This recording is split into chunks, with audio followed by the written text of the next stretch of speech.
It is better to be a warrior in a garden than a gardener in a war. मैंने कभी सोचा नहीं था कि मुझे अपनी लाइफ टाइम में ये सिनेरियो देखने को मिलेगा, but here we are officially at war with Pakistan. But the question is, are you ready for the war? Because let's face it, हम में से ज़्यादातर लोग नहीं है। वॉर में लड़ना तो बहुत दूर की बात है, हम में से ज़्यादातर लोग अपना बॉडी वेट मैनेज नहीं कर पा रहे। That is why इस वीडियो का सिर्फ एक पर्पस है, is to spread awareness among the men. I'm talking specifically to men. अब तुम वीकनेस अफोर्ड नहीं कर सकते because weak men are just a liability for their family and for the nation. But it's still not too late because I know बहुत सारे लोग अभी भी ऐसे होंगे जो अभी भी कोई एक्शन नहीं लेंगे, जो अभी भी लेजी रहेंगे, जो अभी भी वीक रहेंगे. But you have the option कि तुम उस वीक मैन की लिस्ट में ना रहो. इसलिए आज मैं आपके साथ डिफरेंट आर्मी टैक्टिक्स शेयर करूंगा which will help you to build physical and mental strength to face any challenge in these upcoming days. Let's begin. Now war ready होने का मतलब क्या है? Just because तुम जिम में जाके 100 किलो की बेंच मार पा रहे हो doesn't mean that you're war ready. यहाँ पे सिर्फ तुम्हारे बेंच प्रेस पीआर या फिर विजिबल एप्स काम नहीं आएंगे. You have to have the real strength, real calisthenic strength कि तुम अपने बॉडी वेट को कितनी अच्छी तरह मेंटेन कर सकते हो. क्या तुम 10 kilometre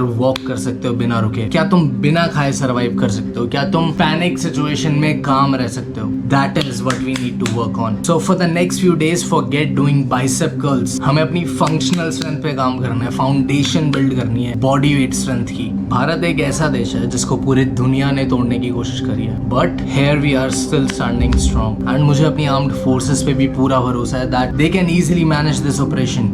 But that doesn't mean उनकी शील्ड लेके तुम खुद वीक होते जाओ कि हम बस घर बैठे मीम्स शेयर करते रहें, स्टोरियाँ डालते रहें. इट्स फाइन कि तुम स्टोरीज डाल के अपना सपोर्ट दिखा रहे हो, बट क्या तुम्हारा सपोर्ट सिर्फ स्टोरीज तक सीमित है? What if the soldiers really need your help? Are you capable enough to stand with them? Army is doing their job just fine. Let them do their job. But what can we do? The least we can do is be ready. कि अगर हम गोलियां चलाने के लायक नहीं है तो हम किसी तरह से तो आर्मी की हेल्प कर पाए. For that you have to be physically, mentally and emotionally fit. But वो चीज़ एकदम से तो नहीं आएगी. That is why you have to train that to be the man for your family and for the nation when the need arises. And there's one more thing जिसका हमें ध्यान रखना है कि टेररिस्ट का पूरा इंटेंशन है कि वो हमें डिवाइड करे. पहलगाम अटैक में 25 हिंदूज को टारगेट करके मारा गया. ये सिर्फ इसलिए नहीं था because the terrorist hate Hindus. It could be because कि वो चाहते हैं कि हमारी कंट्री में जो डिफरेंट रिलीजन के लोग रह रहे हैं उनके बीच में एक सेपरेशन, एक टेंशन क्रिएट हो, जिसकी वजह से ये सिचुएशन और वर्स हो. हमारी आपसी घर की लड़ाई एक तरफ है, वो हम बाद में सुलझा लेंगे. बट अगर कोई तीसरा बाहर से आके हमें पोक कर रहा है then we have to fight as a one nation. उनका काम था कि बस ये हिंदू मुस्लिम वाली फाइट को ट्रिगर करना, एंड जो कि वो सक्सेसफुली कर चुके हैं. बट अगर हम इसी में उलझे रह जाएंगे तो हम ये वॉर हमारे सामने है,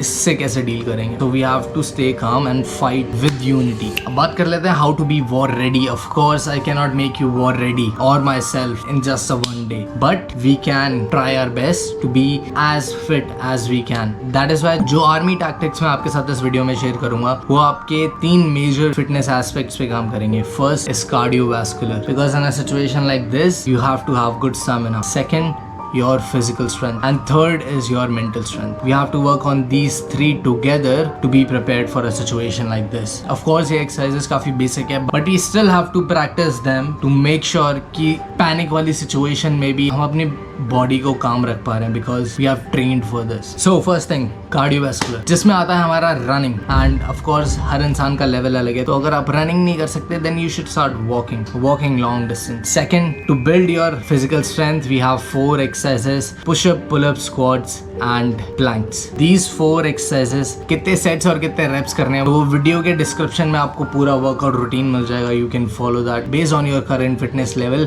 आप उस रूटीन को फॉलो कर सकते हो, but these 4 exercises are important to build your upper body, your core and your legs. And lastly we need to build resilience, जिसके लिए हम ऐड करेंगे fasting. Fasting बहुत जरूरी है because तुमने नोटिस करा होगा कि जब भी तुम्हें ज्यादा भूख लग रही होती है you get irritated, you get frustrated very quick. तो पैनिक वाली सिचुएशन में इरिटेट होना बहुत आसान होता है, but when you fast you train your mind to stay calm in that panic situation. That will help you to stay calm in other similar situations as well. So that is why we'll add fasting every once in a week. इस पूरे workout routine की मैंने एक PDF बना दी है so that you can follow this routine and be prepared for the upcoming challenges. And if you are still being lazy, still procrastinating, bro, listen to me very carefully because regret से बड़ा कोई pen नहीं होता. Don't end up in a situation जहाँ पे तुम सिर्फ खुद को कोसते रहो कि काश मैं खुद पे काम कर लेता तो I might able to save my loved ones. You don't wanna be in that situation. Trust me. ये जो वक्त है ये बहुत ही क्रूशल है तो इसको बहुत ही सोच समझ के इस्तेमाल करना because you have to be prepared for your family and for the nation and I have full faith in my country, my armed forces and my brothers and sisters out there. We can fight any situation and we will come out stronger out of this. Jai Hind.